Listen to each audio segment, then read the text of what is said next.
This is a short bite episode of Homeschool Together.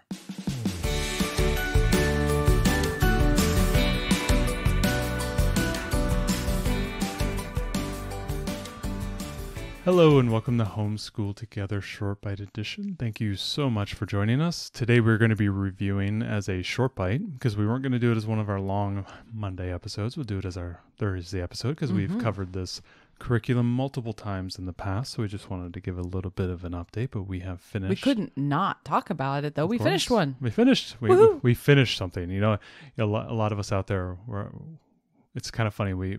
You start off a new curriculum, you're excited. And then you get to the end of the first third, and you hit that first slog. And then you get to the halfway point, you get a little bit excited, but then you get to that second third, and it gets kind of sloggy again. But then when you get to the end, you start to get excited because, my goodness, we're getting to the end. And then when you finish something, it's almost euphoric. But we have finished the RightStart Math Lesson B. Now, to catch up everybody, if you haven't been following along, we did the RightStart Math Level A as our first math curriculum, and we started that I think when our daughter was about 4.5, almost 5. We finished that. Took us about a year to finish that, and then we took a little bit of a time off, and we did the mathematical reasoning kind of a workbook as kind of a review, and then maybe I'll make sure to link those review episodes in the show notes down below as well. Then we went ahead and continued on, and instead of going right into RightStart Math B, we went ahead and did Math Mammoth Level 1. And I think I'm getting the numbering right here. If I didn't, please don't shoot me. I have so many things I'm balancing in my head. But we went ahead and did that first level of Math Mammoth as sort of a review on top of a review. And because we had done the RightStart Math, that first level of Math Mammoth went very quickly. I think it only took us about 2.5 months, maybe 3 months to do the entire double workbook curriculum. And we had a chance to interview Maria Miller, and I'll go ahead and put that in the show notes as well. From there, we finished that. I think we finished that sometime in the May timeframe. Mm-hmm. From then, we did an entire RightStart Math B lesson. So if you can imagine, we started when she was about 5 and she just turned 7. So about 2 years of math. We've been doing heavily with curriculum-based math. We did the whole RightStart A. Mathematical reasoning took us about a month and a half to do. It was very reviewish. And then a couple months for the Math Mammoth. And then we went ahead and in about 3 or 4 months, we did the entire RightStart Math Level B. Now, continuing with that, it's a very heavily manipulatives-based, hands-on, very parent-learner-focused education system. Mm-hmm. This is definitely not something you're going to just, hey, Johnny, go do those 4 work pages and come back to me when you're done. That is not this type of math curriculum. This is definitely something that is not scripted in the sense of if you know how to teach your child to read in 100 lessons where you're actually following a script. You're not doing to that level, but there is a lot of scripting involved. Each lesson is about 2 pages long, and 2 pages meaning there's about 4 activities. There's a warm-up, and there's typically 2 activities that you do, and tends to be a fourth activity that may be a game, maybe a review. Basically, very, very straightforward. Right. We found that doing the Math Mammoth after the RightStart Level A not only reviewed RightStart Level A, but also pushed our learner past RightStart Level A. So we found that the first, the 30 or 40 lessons in RightStart B actually went very fast. Like I was doing 2 or 3 lessons a day because it was actually heavy review and it was actually easy to do. So we found that the first about half of the RightStart Level B went very fast because my learner was, this was not hard to her at all. The worksheets, there are some worksheets you do in RightStart, but they're kind of like off on the side. But the activities of doing, hey, let's make, 10 and let's add another 8 and what's the number, those type of activities with the abacus or the place value cards or, the hundreds cards or the thousands place cards.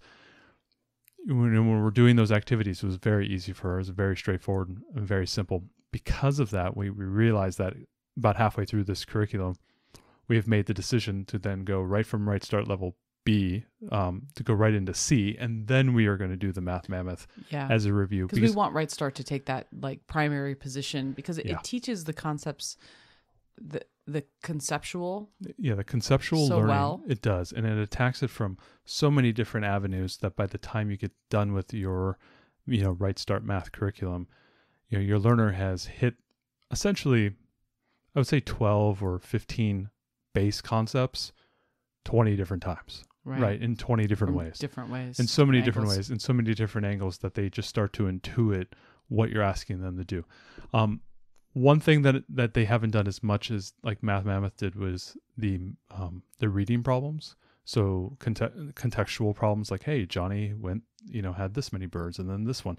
They did a little bit of it at the end, but that is still difficult. And I remember that just being difficult in general. Like I'd rather just do a simple math problem than actually having to solve problems. But the problem, the funny thing is real world problems are more word problems than they are just, hey, what's 12 plus 12? Yeah. And so that is a skill you have to learn. So it's always difficult. But for the majority of the time, it was a very straightforward curriculum. Lesson B, very similar to lesson the you level didn't feel A. like there was any change in No. style, or sometimes you go from one level to the next and there's like a huge jump up. And I know we did Math Mammoth between, so maybe that's hard to judge. But do you think that if you had gone directly from A to B, that it would have been fine. Flowed? It would have flowed perfectly. There was a little bit of review. So yeah, the thing that I like about RightStart Math is it's designed because there's about 100. I think in this one it was 135 lessons. So if you can imagine that's, a lesson every other day, right? That you have to do maybe 3 a week. They are meant to be small, snippety type of things. So you're just taking little nibbles, little bites, and it will sequence a couple times. So you'll do 3 or 4 lessons that are all the same, and then it will loop onto something else, and then it will then come back and loop back to that original concept, having taken new information or new ways of thinking, and then apply that in a different direction to then learn that same concept, but a little bit more. Like, for example, in this whole basically level of RightStart, it focused mainly on math, on your basic addition and subtraction, and then the idea of place value. So going from, ones place and tens place numbers and bringing that out to hundreds and to thousands and starting to really expand the number of numbers for the learner, but while also keeping it very localized with respect to the abacus. The abacus is still a huge portion of the learning, whether you're adding numbers to each other, whether you're subtracting, whether you're borrowing 10, whether you're carrying the 1 with addition, whatever it might be, you're still using the abacus, I think, almost every single day. Another thing that they did a lot this time was a lot of geometry. So there was a lot more geometry. There was a lot more, with the geometry, they began to bring in the idea of symmetry and fractions. So talking about numbers within numbers. So a lot of times at this level, our children are all integer based, right? So they're all just like 1, 2, 3, 4, and they don't realize that there are as many numbers that we know that are also between the numbers, like from 1 to 2 or 0 to 1. That we can break those numbers up into infinitesimally small numbers. And the idea of fractions, I thought they did a really good job around that and kind of feeding the geometry. So like squares and triangles and breaking those into pieces and thirds and quarters. Also that fed right into money. So again, they talked about money and then they have the, classic, we're going to talk about time. I don't know how time always factors into the math, but it always does. I think this will have been my learner's 4th time through time. And but she's starting to really get it. I think she finally got it. So I think this time she's better, but she still says like, Mommy, I woke up at 7 something 3 something. Like she still doesn't get like it's 30. Yeah. She's starting to get time. And I know there's a lot of time stuff out there and we've tried it all. And for me, for my learner with things like this, it's just, she's got to do it 100 times before she finally gets it. Which is what's nice about adding in Math Mammoth after RightStart is getting all of that practice. They're going to do time in there as well. I believe I looked at the books. So she'll get it again. This is the first time I think she got money where she got it. She grokked money. Yeah. And like all the different coins, pennies, nickels, dimes, quarters, $50, dollars. I think she finally got that. But also what's cool about that is some of that in that terminology feeds right into fractions. A quarter is 25, but it's 1/4 of a dollar, right? So you can see how those concepts factor in. So she was hearing similar numbers and similar statements along the way. With respect to how often we did this. As I said early on, we were ripping through 3 or 4 lessons, on a Monday, Wednesday, and a Friday, right? And we did this through the summer. And so I had every single day available, and I don't have that now. So we've started doing RightStart Math C right now. And I'm definitely doing like 1 a day as opposed to what I was doing before. Another thing that I liked doing, and this is me, I think, getting my legs as an educator, is understanding what my kid really knows and not wasting her time reviewing something or redoing something that she really knows. Right. And there were a couple times where I skipped a lesson or two because I'm like, she just knows this. Or I'll look at it and I'll say, hey, kid, do you know what this, and this is? And she's like, yeah, Dad, I know what that is, blah, blah, blah. I'm like, great. We're through that lesson. That's one of the things I love about homeschooling is being able to tailor that and say, we don't have to do every lesson. We don't. But it's funny, we were talking the other day about how often in school did you actually finish the entire textbook in a year? And we never finished the whole textbook.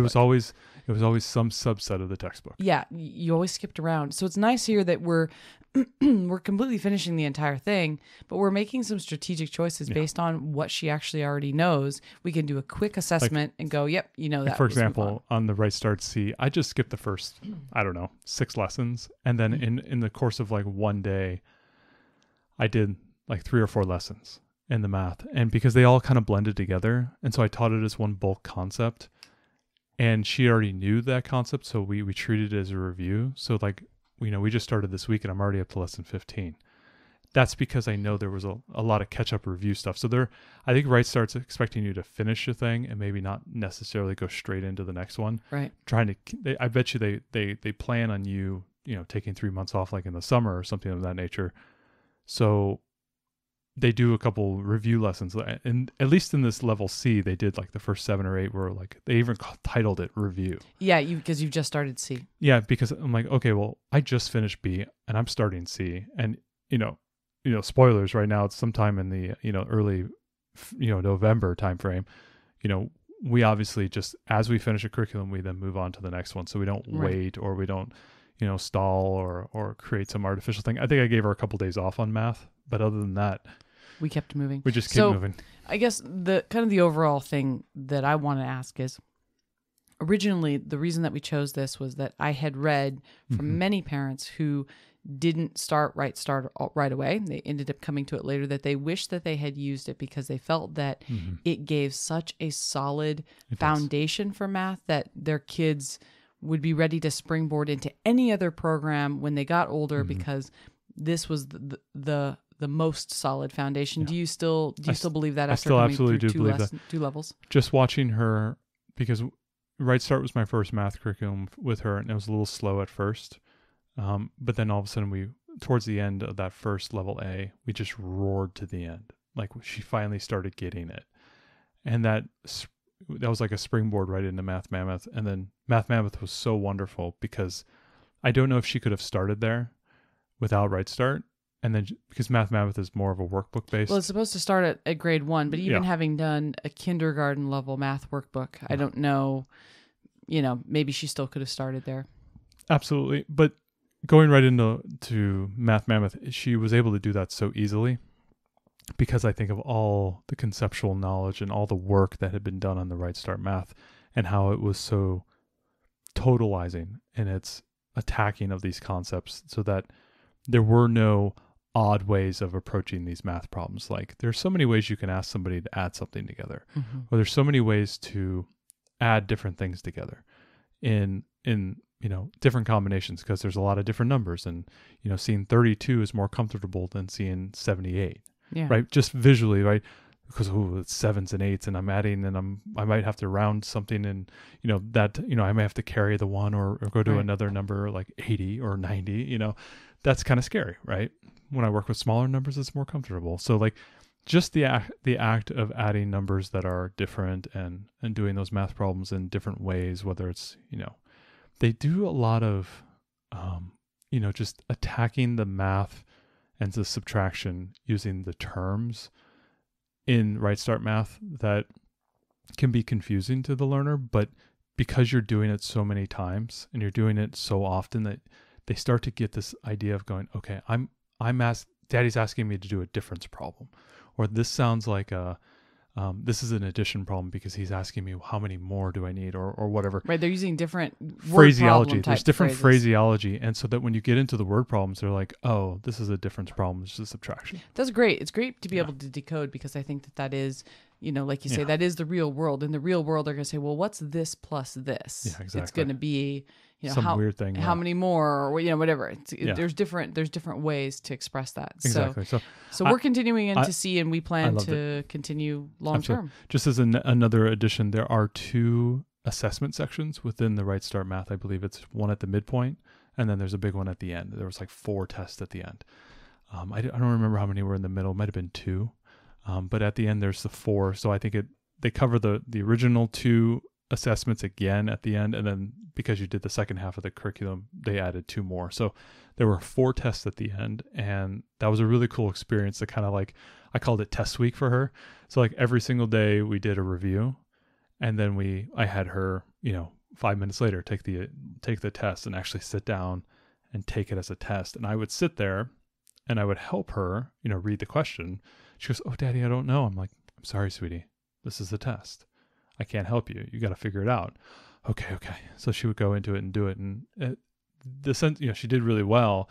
But if you have some type of assessment requirement, or you have some type of, a learning plan that requires testing that's built into the curriculum, and they weren't very difficult. And the test, I don't know, maybe 10 minutes each. Like they're not very long. So they're appropriately timed. Also, as an aside, because they covered the doubling so well at the end, easy multiplication got picked up right at the end. They just started touching on multiplication at the end of level B, and my learner just got it. Like, remember, you came home and you're like, "Mommy, tell me to multiply something." "Well, it's 4 times 5. She'd be like, she'd just kind of stare and go, 20. And you're just like, is she doing base level multiplication? She actually did. It was surprising how quickly she seems to pick up new concepts very quickly with RightStart, because she's had such a solid foundation in the previous ones. Exactly. I think because there's so much experience of adding multiple numbers very quickly. She's kind of the learner who wants to do it in her head, and I'm kind of a show your work type of guy. Show your work once, and then I'll let you do it in your head afterwards. But I just need to know that you're doing it the right way before you go off and do it in your head, because I don't really care if you don't. I had a lot of teachers who would say, I know there are tools out there that you can do all your math in. We used to use Maple in physics department. There's Mathematica, and there's all these other tools that you can just input the equation in, and then it solves it for you, right? And that's great. And those are tools that are useful because you don't want to spend all your time doing algebra. Right. And my teachers would always say, you can use those tools, but I want the printouts of what you input, and then I need one problem where you did it by hand. I'm going to give you 5. You can do them all by hand. You can do 4 out of those 5 on your tools, but I want you to do 1 by hand. And so that's something that I've always kept forward, is like, I'll let you do it in your head, but I just need to see you doing it once. Yeah. And so anyway, so she's really big into that. And she caught on to multiplication really fast. I think they touched a little bit on division. I just kind of like, I just said, "Hey, instead of adding multiple things, how many times does this go into this number?" And she's like, "How many times does 2 go into 10? 5. I'm like, "Okay." She will get division when we get there. When we get there. So she can kind of see both, where it's like, oh, I'm adding multiple of the same thing, or I'm dividing by the same thing. So I only think that that's possible because of all the work that RightStart did with all the tile work, and her seeing 2s, and all the work on odds and evens that she has to do with 2s, and seeing the patterns in the numbers. I don't think that's possible without all the groundwork that's been done before. So agreed. It's a little bit of a medium long review, but we had a good time again, and we're moving on to level C. And we're RightStart family. Thanks so much for joining us today and making us a part of your homeschool journey. Please engage with us on social media. Join our Homeschool Together podcast group on Facebook, and find us at Homeschool Together Podcast on Instagram. We'd love to hear your feedback, questions, and recommendations. Until next time, happy homeschooling!